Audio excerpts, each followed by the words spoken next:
21 থেকে 31 আগস্ট অন্তর্বর্তীকালীন সরকার ঘোষণা দিয়েছিলেন আন্দোলন আহতদের সরকারি খরচে চিকিৎসা দেয়া হবে, কিন্তু আমরা এর দ্রুত যথাযথ বাস্তবায়ন দেখতে পাচ্ছি না। আমরা সরকারের প্রতি আহতদের দ্রুত চিকিৎসার যথাযথ উদ্যোগ গ্রহণের আহ্বান জানাচ্ছি। পতিত ফ্যাসিস্ট ও স্বৈরাচার আওয়ামী সরকার নির্বাচন কমিশন এবং প্রশাসনকে ব্যবহার করে 2014, 2018 এবং 2024 সালের 7 জানুয়ারি 3টি ভুয়া জাতীয় নির্বাচন করেছে।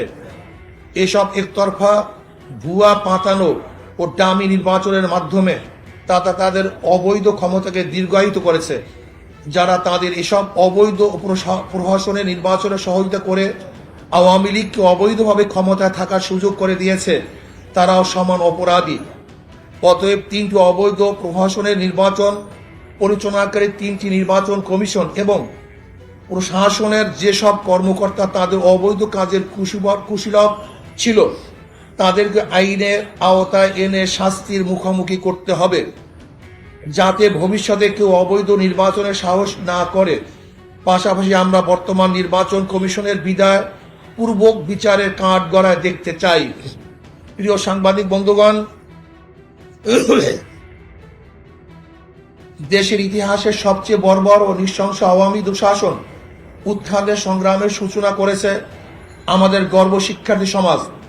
তাদের অসীম সাহস, ত্যাগ ও বুদ্ধিদীপ্ত নেতৃত্ব আমাদের গর্বিত করেছে।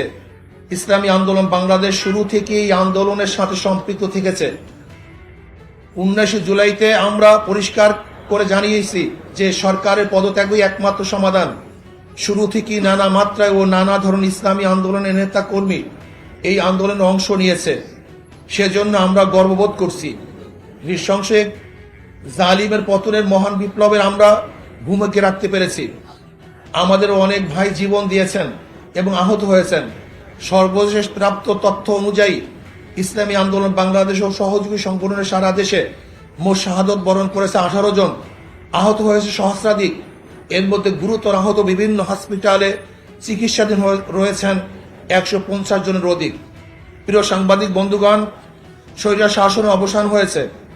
এখন সময় দেশ গড়ার, এখন সময় সাম্য, মানবিক মর্যাদা ও সামাজিক ন্যায় বিচার ভিত্তিক বাংলাদেশ নির্মাণের। তবে এই সুযোগ সন্ধিক্ষণে আমাদেরকে দেশের শত্রু এবং জনগণের শত্রুদের চিহ্নিত করে জাতির সামনে তাদের মুখ উন্মোচন করতে হবে।